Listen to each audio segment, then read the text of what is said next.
భారత రాజకీయాల్లో జోక్యం చేసుకునేందుకు అమెరికాకి సంబంధించినటువంటి డీప్ స్టేట్ టీం అయినటువంటి సోరోస్, సిఐఏ, ఎఫ్బిఐ అట్లాగే అక్కడ ఉన్నటువంటి ఇతర వర్గాలు కలిసి చేసిన ప్రయత్నం చూసాం.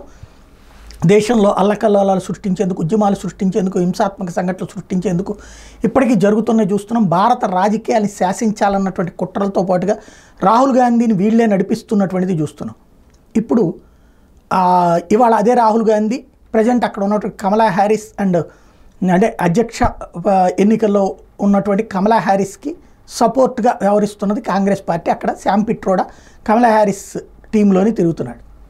ఇప్పుడు అదే అమెరికాలో జాతీయవాద జాతీయవాద నాయకుడైనటువంటి ట్రంప్, అంటే అమెరికా జాతి గ్రేట్ అని ఫీల్ అయ్యేటటువంటి ట్రంప్, భారత జాతికి గ్రేట్ అని ఫీల్ అయ్యేటటువంటి నరేంద్ర మోడీని పిలిచారు, కలుస్తానంటున్నారు. అంటే మోడీ ట్రంప్కి మద్దతు ప్రకటిస్తారా, తద్వారా అమెరికా రాజకీయాల్లో జోక్యం చేసుకుంటారా? యాజ్ ఏ ప్రైమ్ మినిస్టర్ అయితే కమలా హ్యారిస్కి అభినందనలు చెప్పాలా, ఇంతకుముందు చెప్పారు. అట్లాగే ట్రంప్కి ఇద్దరికి అభినందనలు చెప్పారు. ఇద్దరు రెండు గ్రూపుల్ని కలవాలి. కలిస్తే అప్పుడు ఒక బాధ్యతాయుతమైనటువంటి కాన్సెప్ట్ అవుద్ది. వాళ్ళలో ఎవడు గెలిచినా మనకి పెద్ద నష్టం ఉండదు.